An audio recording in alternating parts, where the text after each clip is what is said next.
Good morning students, मैं तंसु राय mathematics classes में आप सभी का स्वागत करता हूं। क्लास 12th में अगला चैप्टर डिटर्मिनेंट स्टार्ट करने जा रहा हूं। इसके पहले मैट्रिक्स के बारे में बताया गया था, तो मैट्रिक्स से ही रिलेटेड है डिटर्मिनेंट्स। डिटर्मिनेंट की डिफिनीशन पहले समझते हैं। डिटर्मिनेंट है क्या? तो every square matrix can be associated with a number real or complex called determinant. It means every square matrix. पहली कंडीशन तो ये है कि जो डिटर्मिनेंट होता है वो केवल स्क्वायर मैट्रिक्स के लिए होता है, ये याद रखेंगे। किसी भी मैट्रिक्स का हम डिटर्मिनेंट नहीं फाइंड करते हैं, केवल स्क्वायर मैट्रिक्स का। अब डिटर्मिनेंट होता क्या है? Every square matrix can be associated with a number, यानी सभी स्क्वायर मैट्रिक्स को एक नंबर से एसोसिएट किया जा सकता है। सभी स्क्वायर मैट्रिक्स के लिए एक सिंगल नंबर होता है, वह सिंगल नंबर डिटर्मिनेंट कहलाता है। वह नंबर रियल भी हो सकता है, कॉम्प्लेक्स भी हो सकता है। इट मीन्स जो भी स्क्वायर मैट्रिक्स होंगे उसको हम किसी नंबर से, सिंगल नंबर से एसोसिएट कर सकते हैं, वही नंबर उस स्क्वायर मैट्रिक्स का डिटर्मिनेंट होता है। इसकी दूसरी डिफिनीशन, विथ ए एम एक सेट है, set of all square matrices. M एक ऐसा सेट है जिसमें सभी स्क्वायर मैट्रिक्स आते हैं, और के एक ऐसा सेट है जो सभी नंबर्स का सेट है। हर तरह के नंबर इस के में आ जाएंगे, रियल, कॉम्प्लेक्स सभी। और एम में सभी स्क्वायर मैट्रिक्स आएंगे, केवल ये set of all square matrix है। अब एक ऐसा हम फंक्शन बनाएं जिसमें जो एम से के पर डिफाइन हो, तो उस फंक्शन में एम का ए कोई एलिमेंट है, तो ए का जो इमेज होगा के में, वही उसका डिटर्मिनेंट होगा। अब इसको हम आगे एग्जाम्पल से और ठीक से समझते हैं। मैट्रिक्स कोई स्क्वायर मैट्रिक्स ए है। For N E square matrix A, determinant A is called determinant. It means कोई स्क्वायर मैट्रिक्स ए है तो उसके डिटर्मिनेंट को हम ऐसे मॉड की तरह दो लाइन के बीच में लिखते हैं, इसको पढ़ते हैं डिटर्मिनेंट ए, या ऐसे भी कहीं कहीं लिखा जाता है डिटर्मिनेंट ए या डिटर्मिनेंट ए। दोनों तरह से लिख करके हम रिप्रेजेंट कर सकते हैं, ये डिटर्मिनेंट का साइन है। अब हम आगे देखते हैं डिटर्मिनेंट फाइंड कैसे करते हैं। तो हमने बताया कि सभी स्क्वायर मैट्रिक्स एक सिंगल नंबर से एसोसिएट होता है। अब पहले हम देखते हैं determinant of matrix of order 1 by 1। जैसे मान लीजिए हमने कोई स्क्वायर मैट्रिक्स लिया ए, 1 by 1 ऑर्डर का कोई स्क्वायर मैट्रिक्स लिया, तो अगर हम 1 by 1 ऑर्डर का कोई स्क्वायर मैट्रिक्स लेते हैं तो उसमें सिंगल एलिमेंट होगा, केवल एक होगा, यानी A11 होगा। यही फर्स्ट रो है, यही फर्स्ट कॉलम है, ये 1 by 1 का स्क्वायर मैट्रिक्स है। तो इस स्क्वायर मैट्रिक्स का हम जब डिटर्मिनेंट निकालेंगे तो डिटर्मिनेंट ए यही हो जाएगा जो अंदर वैल्यू होगी, इसमें कोई प्रॉब्लम नहीं है, यानी इसकी वैल्यू A11 हो जाएगी। जैसे फॉर एग्ज़ाम्पल कोई 1 by 1 आर्डर का स्क्वायर मैट्रिक्स है 2, तो ये 2 1 by 1 आर्डर का है।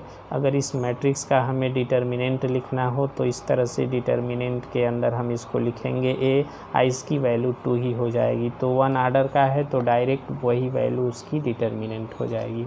अब हम 2 आर्डर के लिए ज़रा देखते हैं। 2 आर्डर का कोई स्क्वायर मैट्रिक्स है, यानी 2 by 2 आर्डर का है, तो 2 by 2 आर्डर में 2 रो और 2 कॉलम होंगे। 2 रो और 2 कॉलम होंगे तो फर्स्ट रो में A11 A12, सेकेंड रो में A21 A22। अब इस मैट्रिक्स का हम डिटर्मिनेंट फाइंड करते हैं। तो जब हम इस मैट्रिक्स का डिटर्मिनेंट लिखेंगे तो ये ब्रैकेट हटा करके डिटर्मिनेंट के अंदर इन चारों एलिमेंट को लिखेंगे, A11 A12 A21 A22। ये देखिए डिटर्मिनेंट हो गया। अब इसकी हम वैल्यू निकालेंगे। अब ये मैट्रिक्स का साइन है ब्रैकेट की तरह, आज जब डिटर्मिनेंट में इसको रखेंगे तो डिटर्मिनेंट का साइन हम इस प्रकार से यूज़ करेंगे। अब इसकी हम वैल्यू कैसे निकालते हैं, तो दो डायगोनल है, पहले इस मेन डायगोनल को आपस में मल्टीप्लाई कर लेते हैं। It means A11 into A22 minus A21 into A12, तो ये हो गया डिटर्मिनेंट। ए की जो भी वैल्यू इसकी आएगी वही उसका डिटर्मिनेंट हो जाएगा। जैसे फॉर एग्ज़ाम्पल ये जनरल केस हमने लिया था, एक एग्ज़ाम्पल से इसको क्लियर करते हैं। कोई स्क्वायर मैट्रिक्स ए है 2 आर्डर का, सपोज 1 2 3 4, ये 2 आर्डर का एक स्क्वायर मैट्रिक्स है, 2 रो और 2 कॉलम है इसमें। अब मान लीजिए हम इसका डिटर्मिनेंट निकालना चाहते हैं, तो इसको हम डिटर्मिनेंट में रख देंगे, यानी 1 2 3 4। अब इस डिटर्मिनेंट की जो वैल्यू होगी वो कैसे निकालेंगे, 1 इंटू 4 पहले मल्टीप्लाई करेंगे, cross multiplication first diagonal main diagonal के दोनों एलिमेंट का, इट मीन्स 1 इंटू 4 माइनस फिर सेकेंड डायगोनल यानी 3 इंटू 2, तो मल्टीप्लाई करेंगे, ये आ जाएगा 4 into 1 4 minus 3 into 2 6, 4 minus 6 minus 2, यानी इस स्क्वायर मैट्रिक्स का डिटर्मिनेंट आया -2। इस स्क्वायर मैट्रिक्स को हम -2 से रिलेट कर सकते हैं। तो अभी पीछे डेफिनेशन में बताए थे कि every square matrix can be associated with a single number में बी रियल आर कॉम्प्लेक्स। तो ऐसा नहीं है कि इस स्क्वायर मैट्रिक्स की और कोई वैल्यू इसके अलावा निकल जाए, ऐसा नहीं है, सिंगल वैल्यू मिलती है। यानी every square matrix can be associated with a unique number, single number, that number is called the determinant of the square matrix. तो ये हमने 2 आर्डर के स्क्वायर मैट्रिक्स का डिटर्मिनेंट फाइंड आउट करने के लिए सीखा। आगे चलते हैं अब 3 आर्डर का। 3 आर्डर के स्क्वायर मैट्रिक्स का डिटर्मिनेंट कैसे फाइंड करेंगे। तो मान लीजिए कि हमने एक स्क्वायर मैट्रिक्स लिया 3 आर्डर का, जनरल एलिमेंट लिखते हैं इसमें। 3 आर्डर मीन्स 3 रो और 3 कॉलम होने चाहिए इसमें। तो फर्स्ट रो में 3 element A11 A12 A13, second row में A21 A22 A23, third row में A31 A32 A33। तो ये एक 3 आर्डर का स्क्वायर मैट्रिक्स है, 3 रो 3 कॉलम, जिसके जनरल एलिमेंट को हम ऐसे रिप्रेजेंट करते हैं। A11 मीन्स फर्स्ट रो और first column, A12 means first row second column, A13 first row third column, A21 second row, ऐसे करके लिखते हैं। अब इसका हम डिटर्मिनेंट कैसे फाइंड करेंगे, तो ज़रा ध्यान से देखिए। ये जो है फर्स्ट रो है, यानी इसको हम R1 से रिप्रेजेंट करते हैं। ये सेकेंड रो है, इसको हम R2 से रिप्रेजेंट करते हैं। R2 की बात जब आएगी तो ये पूरा R2 हो गया, ये R1 हो गया, ये R3 हो गया। इसी तरह से ये C1 हो गया फर्स्ट कॉलम, ये सेकेंड कॉलम हो गया C2 और ये थर्ड कॉलम हो गया C3। तो इस स्क्वायर मैट्रिक्स का डिटर्मिनेंट फाइंड आउट करने के लिए हम कई तरीके से इसको फाइंड कर सकते हैं, किसी एक रो के एलॉन्ग एक्सपेंड करके या किसी एक कॉलम के एलॉन्ग एक्सपेंड करके। जैसे पहले हम बता रहे हैं expanding along R1, expanding along R1, किसी एक रो या किसी एक कॉलम के एलॉन्ग एक्सपेंड करके डिटर्मिनेंट फाइंड किया जा सकता है। वैल्यू एक ही आएगी, किसी एक रो के एलॉन्ग एक्सपेंड करो या किसी एक कॉलम के एलॉन्ग एक्सपेंड करो। तो ये A11 A12 A13, सबसे पहले हम इसको डिटर्मिनेंट में रख लेते हैं। A21 A22 A23 A31 A32 A33, ये हमने इसको डिटर्मिनेंट में रखा। अब हम R1 के लांग इसको एक्सपेंड कर रहे हैं, R1 यानी फर्स्ट रो के लांग। तो R1 के लांग जब हम एक्सपेंड करेंगे तो सबसे पहले यहाँ लिखेंगे A11 इंटू A11 ले लिए, R1 का फर्स्ट एलिमेंट, और -1 पे पावर इन दोनों को ऐड कर देंगे, 1 और 1 2। अब A11 जिस रो में है उस रो को छोड़ दो और उस कॉलम को छोड़ दो, तो ये 4 एलिमेंट बचे।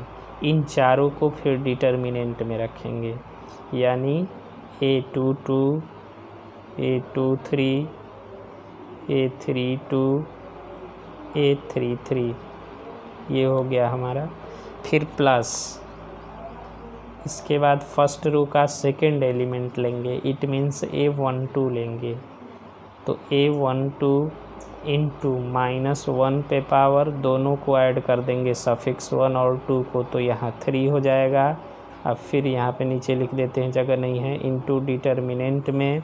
अब A12 जिस रो में है उस रो को छोड़ दो, और जिस कॉलम में है उस कॉलम को छोड़ दो, तो ये 4 एलिमेंट बच गए। अब इन चारों एलिमेंट को डिटर्मिनेंट में रख दो, A21 A23 A31 A33।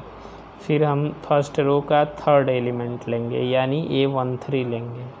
तो जब हम A13 लेंगे तो A13 इंटू -1 पे पावर 1 + 3 4 इंटू, फिर डिटर्मिनेंट में A13 वाले रो को छोड़ दो, A13 वाले कॉलम को छोड़ दो, ये 4 बच गए। इन चारों को डिटर्मिनेंट में रखो, A21 A22 A31 A32। अब इसको हम, ये 2 आर्डर का डिटर्मिनेंट है, इसको फिर उसी तरह हम सॉल्व कर लेंगे क्रॉस मल्टीप्लाई करके, और जो वैल्यू आएगी रख देंगे। इस तरह से जो भी वैल्यू यहाँ पे मिलेगी वही इस स्क्वायर मैट्रिक्स का डिटर्मिनेंट हो जाएगा। इसी तरह से हम R2 के लांग भी एक्सपेंड करके फाइंड करेंगे तो यही आएगा। R3 के लांग भी एक्सपेंड करके सॉल्व करेंगे तो यही आएगा। C1 के लांग एक्सपेंड करेंगे, सेम आएगा। किसी एक कॉलम या किसी एक रो के लांग एक्सपेंड करके उस डिटर्मिनेंट की वैल्यू फाइंड आउट की जा सकती है। मेथड एक ही है, जिस रो को लेंगे उसका एलिमेंट लिखेंगे और उस रो कॉलम को छोड़ करके जो बचेंगे 4 एलिमेंट उसको डिटर्मिनेंट में रख देंगे। हम एक एग्ज़ाम्पल लेते हैं, ये जनरल केस था, इसको हम एक एग्ज़ाम्पल लेकर के क्लियर करते हैं कैसे 3 आर्डर के डिटर्मिनेंट को फाइंड करेंगे। तो एक कोई स्क्वायर मैट्रिक्स है, या हम डिटर्मिनेंट ए ले लेते हैं, डिटर्मिनेंट ही लेते हैं, 0 1 3 -1 2 4 6 3 1, ये एक 3 आर्डर का डिटर्मिनेंट है। अब मान लीजिए हम इसको फाइंड करते हैं R1 के लांग एक्सपेंड करके, एक्सपेंडिंग एलॉन्ग R1। तो R1 के लांग जब एक्सपेंड करेंगे तो इस डिटर्मिनेंट ए की वैल्यू होगी, देखिए फर्स्ट एलिमेंट पहले लेंगे 0, तो 0 इंटू -1 पे पावर, ये A11 होता है यानी 2 रहेगा, और डिटर्मिनेंट में ये 4 एलिमेंट रहेंगे 2 4 3 1। फिर प्लस दूसरे में 1 लेंगे, या 1 इंटू -1 का पावर, तो -1 का पावर हो जाएगा, ये A12 एलिमेंट होता है। ये कौन सा एलिमेंट होता है? A11। ये एलिमेंट होता है A12, ये A13। तो 1 और 2 3 होगा, तो -1 पे पावर 3, और जिस रो में ये है उस रो को, उस कॉलम को छोड़ दो, -1 4 6 1, -1 4 6 1, ये हो गया। प्लस फिर तीसरा एलिमेंट लेंगे यानी 3, और जब 3 लेंगे तो -1 पे पावर 1 + 3 4 होगा ये, और डिटर्मिनेंट में इस रो और इस कॉलम को छोड़ देंगे, 3 वाले रो को 3 वाले कॉलम को जब छोड़ेंगे तो बचेगा -1 2 6 3। अब इसको हम सॉल्व करते हैं। पहला पार्ट पूरा 0 हो गया, क्योंकि 0 से इसकी जो भी वैल्यू आएगी मल्टीप्लाई करेंगे 0 हो जाएगा। दूसरे में -1 का पावर जब -3 करेंगे, -1 का पावर 3, तो ये -1 ही होगा, यानी यहाँ माइनस हो गया। और इसको क्रॉस मल्टीप्लाई करके सॉल्व कर लेंगे। -1 × 1 -1 और -6 × 4 24। फिर यहाँ जब करेंगे तो -1 का 4 +1 × 3 +3, और फिर 3 × -1 -3 -6 × 2 12, तो 3 -12 -15, ये होगा -25 -+ 25, फिर ये हो जाएगा -15 और 3 -45, इसको हम माइनस करेंगे, ये आएगा -20। तो इस डिटर्मिनेंट की वैल्यू आ गई -20। इसी तरह से अगर हम इसको R2 के लॉन्ग एक्सपेंड करें तो भी -20 आएगा, R3 के लॉन्ग एक्सपेंड करें तो भी -20 आएगा, C1 के लॉन्ग करें तो भी -20 आएगा। अब देखिए एक तरीका यहाँ पे हम समझ लेते हैं। फर्स्ट में -1 का पावर 2 है तो साइन प्लस रहेगा। सेकंड में -1 का पावर 3 है तो साइन माइनस हो गया यहाँ। थर्ड में -1 का पावर 4 है तो यहाँ प्लस हो जाएगा। इट मीन्स पहले में इसको ऐसे भी समझ सकते हैं कि पहले प्लस फिर माइनस फिर प्लस, तो बार बार हमें ये लिखने की ज़रूरत नहीं है, डायरेक्ट हम कर सकते हैं। जैसे पहला प्लस फिर चेंज होगा माइनस फिर प्लस। सेकेंड रो में अगर लेते हैं तो सेकेंड रो यहाँ से स्टार्ट होगा। ये कौन सा एलिमेंट होता है? A21, यानी A21 यानी 2 और 1 3, तो ये यहाँ -1 फिर +1 फिर -1। जैसे मान लीजिए हम इसी को एक्सपेंड कर रहे हैं, एक्सपेंडिंग एलॉन्ग R2 या R3 के लॉन्ग हम मान लीजिए एक्सपेंड करना चाह रहे हैं, और इस डिटर्मिनेंट की वैल्यू निकाल रहे हैं R3 के लॉन्ग एक्सपेंड करके। तो R3 के लॉन्ग जब हम एक्सपेंड करेंगे तो R3 के तीनों एलिमेंट ले लेंगे। जैसे पहले 6 ले लिए, फिर 3 ले लेंगे, फिर 1 ले लेंगे। जब हम 6 लेंगे तो 6 वाले रो को क्लोज कर देना है, 6 वाले कॉलम को क्लोज कर देना है। बच गया 1 3 2 4, तो यहाँ डिटर्मिनेंट में लिखेंगे 1 3 2 4। जब हम 3 लेंगे सेकेंड एलिमेंट, तो 3 जिस रो में है उसको छोड़ देंगे, जिस कॉलम में है उसको छोड़ देंगे। बचेगा 0 3 -1 4, 0 3 -1 4। फिर जब हम 1 लेंगे तो 1 वाले रो और 1 वाले कॉलम को छोड़ देंगे। 0 1 -1 2, 0 1 -1 2। अब साइन हम यहाँ नहीं लिए, देखिए साइन कैसे लेंगे। ये ज़रूरी नहीं कि हम -1 का पावर लिख के ही करें, डायरेक्ट कर रहे हैं। पहले प्लस 3 वाला, फिर माइनस, फिर 1 वाला प्लस। अब ये प्लस कैसे हुआ? तो ये कौन सा एलिमेंट है?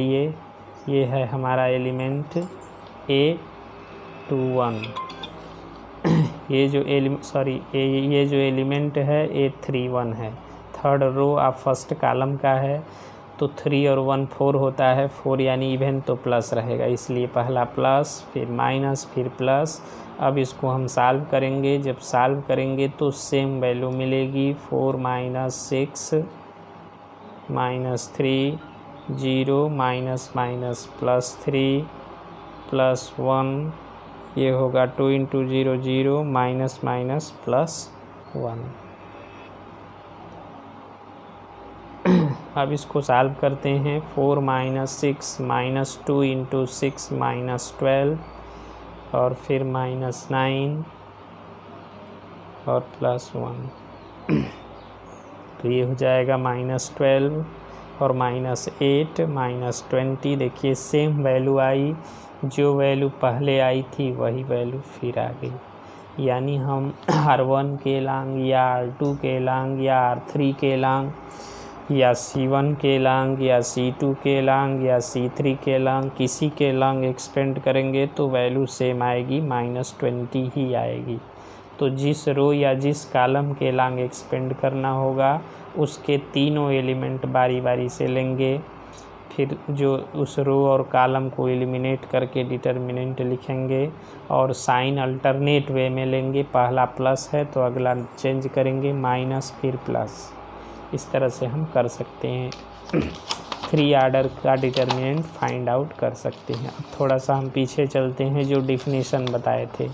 डिफिनीशन क्या बताए थे यहाँ दूसरा वाला, कि f एक फंक्शन है जो m2k डिफाइन है। अब इसका मीनिंग क्या हुआ? इसका मीनिंग ये हुआ कि f एक फंक्शन है जो m से k पर डिफाइन है। अब हमारा m क्या है? तो m जो है ये सेट ऑफ मैट्रिसेस है। फंक्शन के रूप में थोड़ा इसको समझ लेते हैं, यानी इसमें सभी स्क्वायर मैट्रिक्स है। जैसे 1 आर्डर का होगा या 2 आर्डर का होगा या 3 आर्डर का होगा, बहुत सारे इनफाइनाइट नंबर ऑफ एलिमेंट हो सकते हैं। जितने स्क्वायर मैट्रिक्स होते हैं सभी इसमें आ जाएंगे।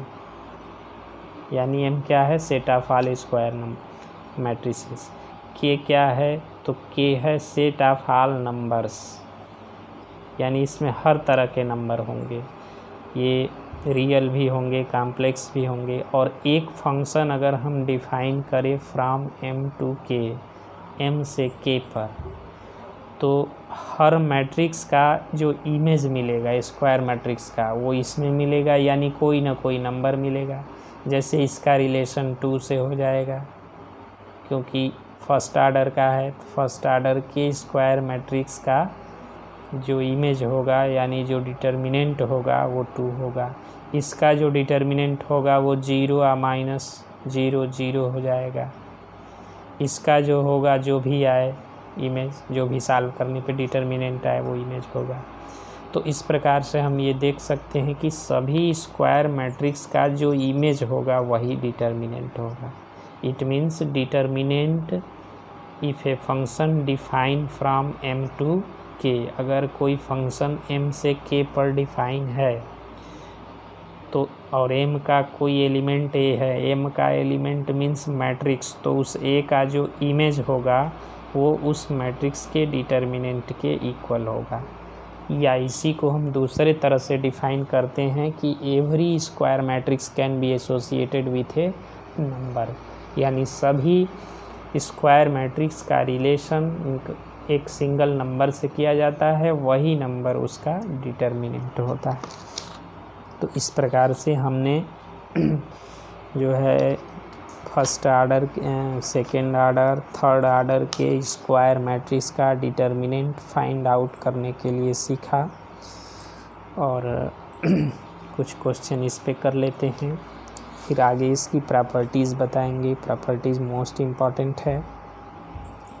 जैसे एक क्वेश्चन है कि NCERT एक्सरसाइज जो 4.1 है, NCERT के एक्सरसाइज 4.1 का क्वेश्चन नंबर 4 है। इसमें एक स्क्वायर मैट्रिक्स दिया है A, 1 0 1 0 1 2 0 0 4, एक स्क्वायर मैट्रिक्स दिया है और इसमें शो करना है, प्रूफ करना है, so that determinant 3A is equal to 27 determinant A। देखिए इसका मीनिंग क्या हुआ कि इस मैट्रिक्स में हम 3 से मल्टीप्लाई करेंगे और उसका डिटर्मिनेंट फाइंड करेंगे, या डिटर्मिनेंट फाइंड कर लेंगे A का और तब 27 से मल्टीप्लाई करेंगे, दोनों वैल्यू सेम आएगी। तो इसको पहले हम देखते हैं, पहले हम 3a निकाल लेते हैं, या पहले डिटर्मिनेंट a निकाल लेते हैं। पहले डिटर्मिनेंट a निकाल लिया जाए। तो डिटर्मिनेंट a जब हम फाइंड करेंगे तो इस जो मैट्रिक्स के जो एलिमेंट्स हैं इनको डिटर्मिनेंट में रखेंगे। First row 1 0 1, second row 0 1 2 0 1 2, third 0 0 4 0 0 4। अब इस डिटर्मिनेंट को सॉल्व करते हैं। किसी के लॉन्ग सॉल्व करो, किसी एक रो या किसी एक कॉलम के लॉन्ग। मान लो हम R1 के लॉन्ग ही एक्सपेंड करते हैं, तो पहले 1 ले लो।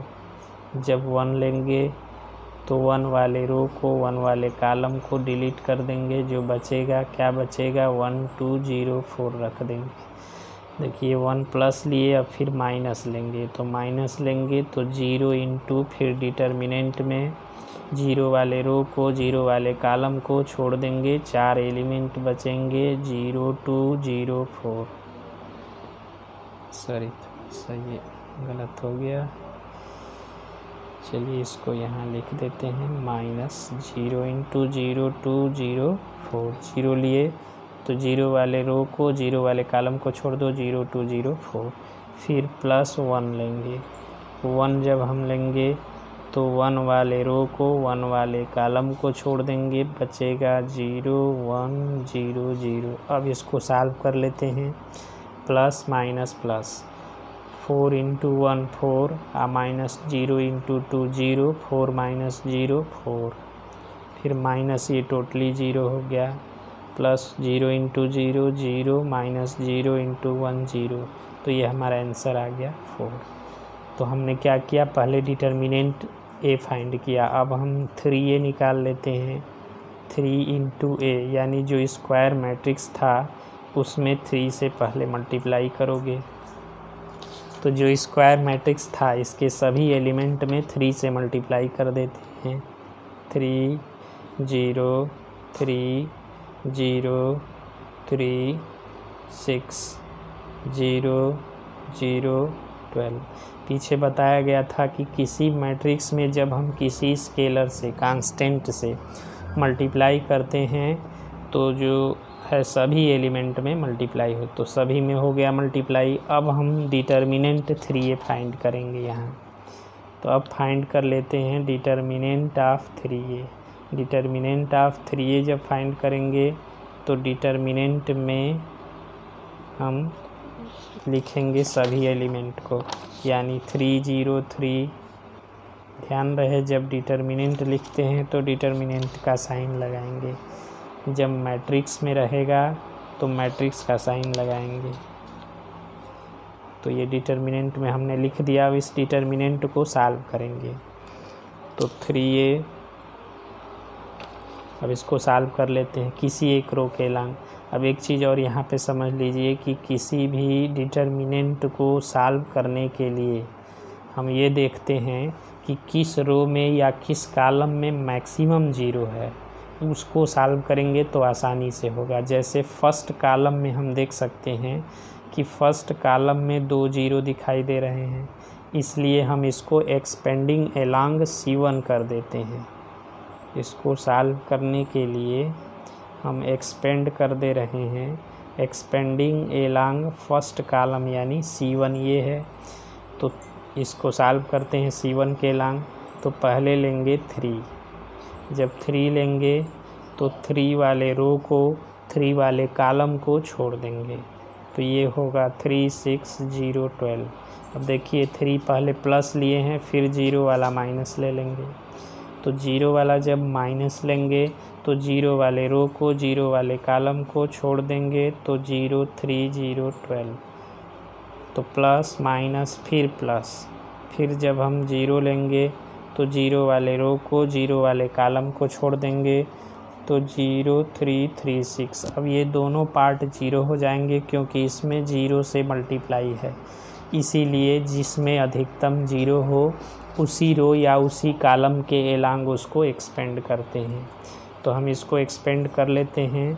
अब 2 ऑर्डर का ये डिटर्मिनेंट सॉल्व करते हैं। 3 इंटू 12 इंटू 3 36 माइनस 6 इंटू 0 0, बाकी सारे आगे वाले 0 हो गए, तो ये हमारा आ गया 3 इंटू 36, तो 108 आया। अब हमने यहाँ पे 3 डिटर्मिनेंट ए निकाला तो 108 आया।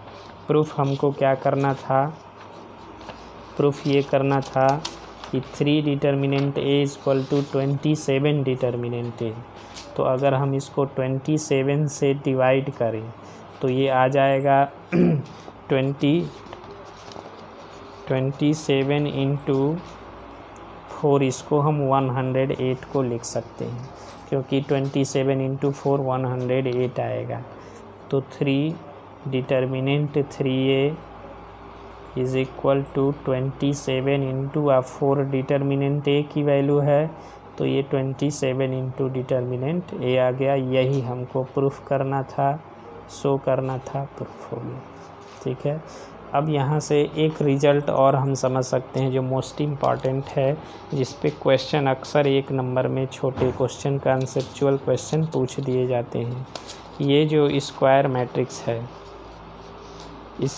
इसमें हम जब मल्टीप्लाई करेंगे 3 से और उसका डिटर्मिनेंट निकालेंगे तो इसके डिटर्मिनेंट का 27 टाइम ये आ रहा है, यानी 3 टू दी पावर यहाँ 3 हो जा रहा है। अगर मान लीजिए हम इसमें 4 से मल्टीप्लाई करते हैं तो डिटर्मिनेंट में 4 क्यूब से मल्टीप्लाई होगा। अगर हम इसमें 6 से मल्टीप्लाई करते हैं तो डिटर्मिनेंट में 6 क्यूब से मल्टीप्लाई होगा। अब जैसे 2 आर्डर का कोई स्क्वायर मैट्रिक्स है और उसमें हम मल्टीप्लाई करते हैं 6 से, 6 डिटर्मिनेंट ए, तो उसकी वैल्यू 36 डिटर्मिनेंट ए के इक्वल आएगा। तो ये बहुत मोस्ट इम्पॉर्टेंट चीज़ है, कॉमन है। जैसे मान लीजिए एक कोई स्क्वायर मैट्रिक्स है 2 आर्डर का, तो इस स्क्वायर मैट्रिक्स में अगर हम 7 से मल्टीप्लाई करें और डिटर्मिनेंट फाइंड करें तो उसका जो डिटर्मिनेंट आएगा उसका 49 टाइम्स आएगा।